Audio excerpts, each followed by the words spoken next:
one thing I'm interested in, if you've been watching my videos, is the importance of understanding underlying concepts. Dr. Miller, with one of these concepts that is important to grasp if you're going to understand good program writing. So anything, almost any content in any field, there's some foundational knowledge that has to be laid down first. If you build a house, you got to lay the concrete slab first, right, before you can start putting the structure on top of it. And I know I've talked about the size principle motor in your recruitment a few times. I'm going to talk about it again. And this is, if you've already seen my other video, I've made, I don't know how many videos now, 70 maybe. If you've already watched this one, maybe this will be a little rehash. If you haven't, though, I would encourage you to spend some time and listen to a few things. I'll try to keep this to 10 minutes.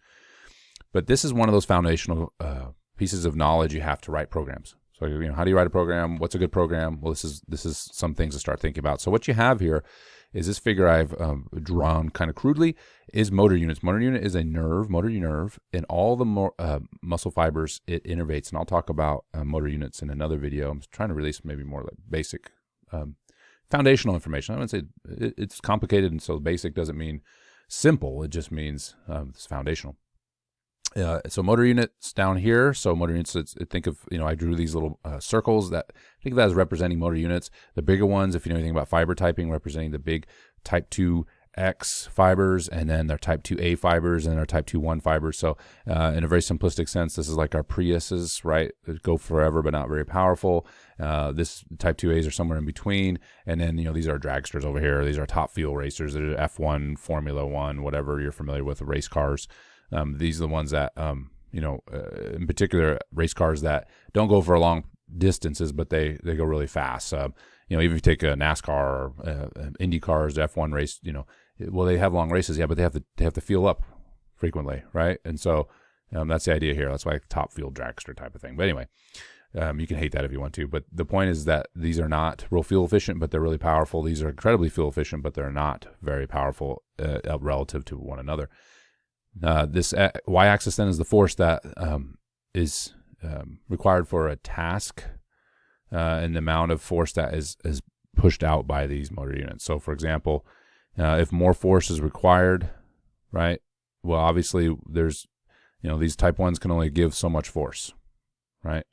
And so, in order to get to these larger forces, you're going to need more motor units. Okay, that's kind of how this little figure works. So, the more force required, so force is going up and to the right, that means motor unit recruitment. So you're gathering more of those motor units as we go along.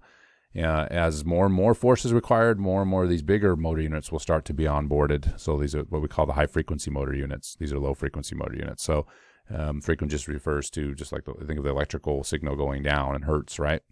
And picking up these easier recruited, first recruited, notice the order here, the Priuses are first, and our body's smart. It's like, well, if I'm going to do a task, let me recruit fibers that are more fuel efficient. I'd rather run a Prius to, across the nation or wherever you are, across a long distance, than try to drive a dragster or an F1 racer across. I might be able to get, in spurts, I'd be really moving, but I'm going to run out of gas in a hurry, so I'm going to have a lot of trouble and a lot of time spent recovery. It's not very efficient. So the body always is going to go to the Prius first, always going to the type 1 first, and then go to the race cars later, as needed. And so what we have then is three different, and this is where the hopefully that makes sense. These three different types of, these three different strategies in order to recruit all the motor units. So hypothetically, if you wanted to get more muscular, you want to recruit all these fibers. You want all these fibers to get bigger, hypertrophy. You want them all to get, make the muscle bigger. If you want to run really fast, okay, you want to recruit all these fibers in an orderly fashion in such a way that they all are, pushing out force at the same time, at the right time. And if they get a little bigger along the way, even better, because that means more cross-bridging and more potential force output. If you want to lift heavy stuff, then the same thing is related to the dynamic, which is instead of just about moving fast, you want to lift heavy things. So again, same thing. You want to recruit all these fibers in an orderly fashion, recruit many of them at the same time as possible so they're coordinated. And then if they get a little bigger along the way, even better, because that means that they can make more force per cross-sectional area, or the cross-sectional area just gets bigger. Okay, so that's these three different strategies. Now, how do they work? What does it look like? So I've already kind of alluded to this a little bit. Dynamic training, I call velocity quality. So if you want to jump higher, if you want to run fast, sprint. If you want to increase your sprint, your running velocity. If you want to throw a ball as hard as possible, that's going to be the dynamic method. Okay, and notice I put the word quality over here. And so if you throw a ball as hard as you can, the musculature involved with throwing a ball will be glutes and legs, and then obviously up into the arm musculature. Especially when it comes to deceleration. But it's to say that the focus might be on the lower extremity here. And so you're going to throw a ball as hard as you can, or swing a bat as hard as you can, or sprint as fast as you can. You're going to recruit as many of these fibers possible. And the better, the more trained you get, you learn. You learn how to recruit all these fibers in a coordinated fashion, and so they recruit together. You can even start to skip. But the point is that you coordinate these fibers together to have the maximum amount of force output. And then you start to get better at recruiting them faster. And so we can improve what's called rate of force development through this as well. Okay, it's going to be like jump training and so on. Now, it is a quality movement. And so if think about this, if you're sprinting and you do too many sprints, so you're not resting enough, whatever, you're going to have these big dragsters, these F1 racers, whatever is that, they need more fuel. They're going to run out of gas. And so if you try to run again, you're not going to have those guys, gals, okay, that are fueled up. All right. And so you're going to have an incomplete grouping of motor unit, just like somebody who's untrained and starts to sprinting, they're going to have incomplete motor unit recruitment just because they haven't coordinated the neuromuscular side of things yet, the neuro side. But just fatigue can start to wipe out some of these motor units, especially these bigger ones, and now you're running slower. So what are you effectively doing at that point? It's not running fast, right? So you have to have more recovery. So dynamic is very sensitive to fatigue.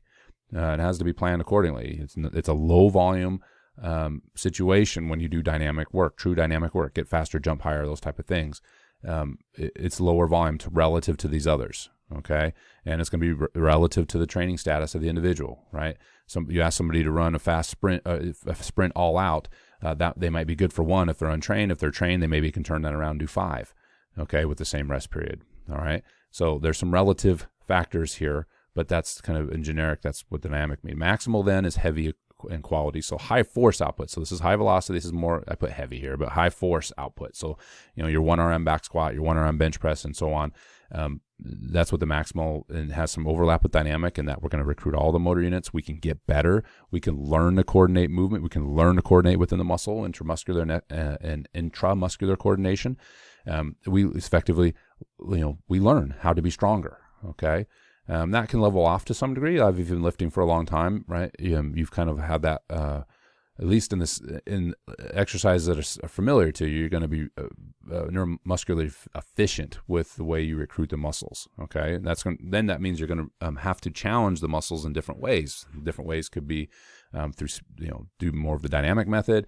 It could be through different changes in the exercise, more quality rest periods, so on.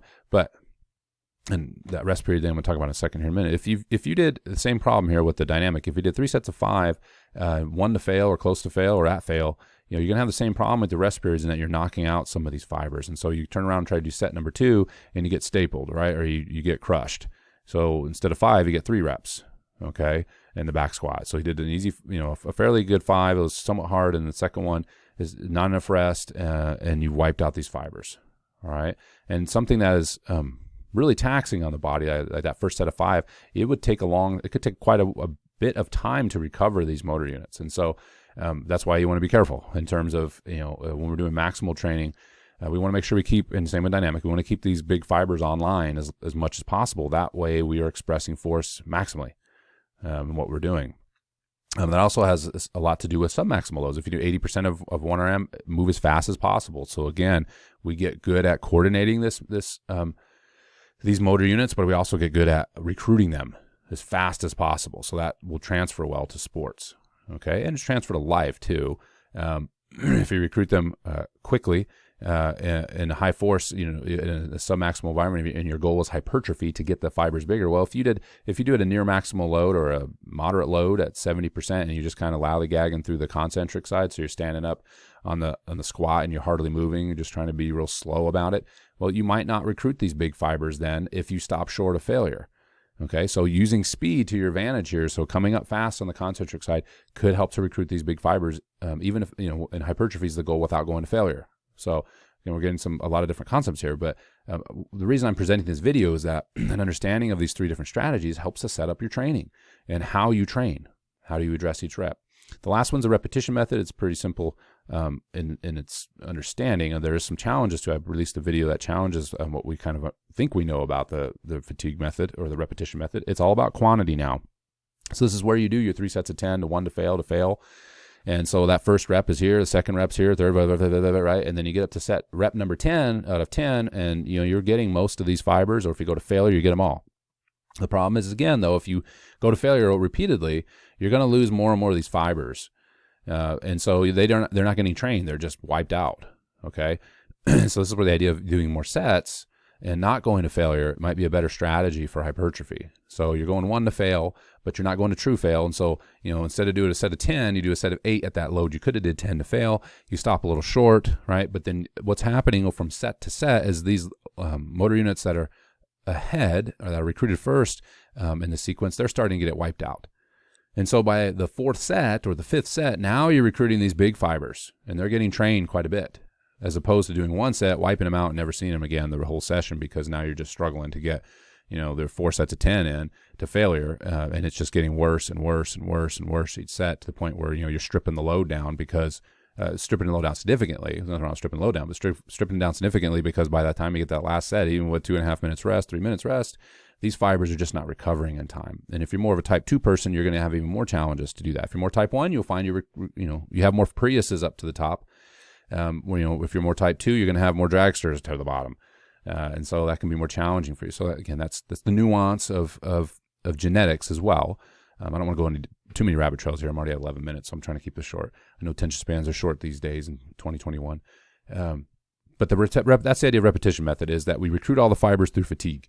You do reps to the point, whether it's through a lot of sets, or if you did one set to failure, or myo reps or something like that, that you recruited all the fibers and trained them all. The question we have from a few studies that have been generated looking at the motor unit recruitment strategy is that some people, not all people, but it appears that some people don't ever get to these big motor units even through the repetition method. They just start to swing, do circles. So I like to use the analogy of tag team wrestling, right? One, somebody's in the wrestling, and then that one gets tired and they tag out, and this one picks it up, right?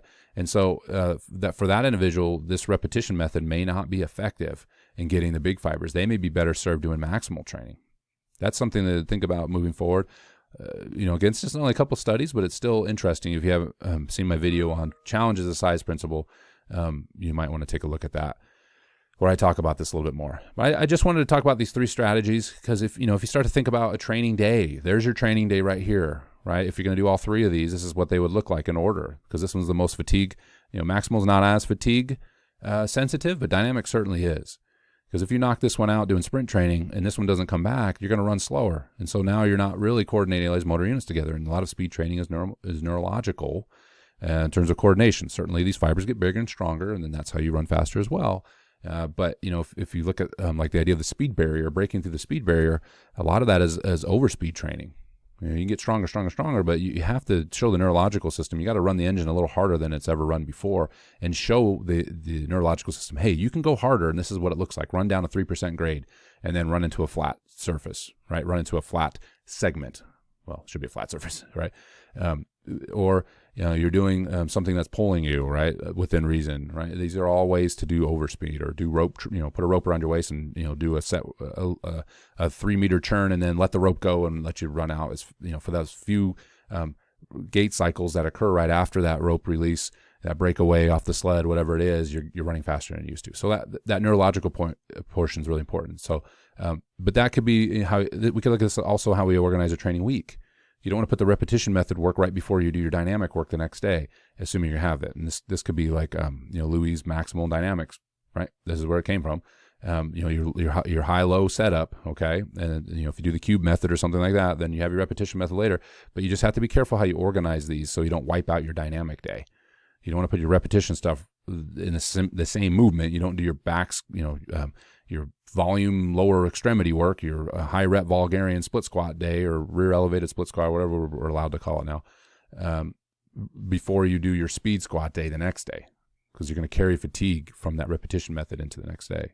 Okay, so hopefully that's helpful. I just wanted to lay some groundwork. Hope you see the connections here. We could put sets and reps in here, but This is just one of those fundamental things, like the joint by joint approach, some other things I've been talking about, that if you have an appreciation of how the size principle of motor unit recruitment, Henneman size principle of motor unit recruitment works, then you can start to see what programming makes sense for your goals, okay?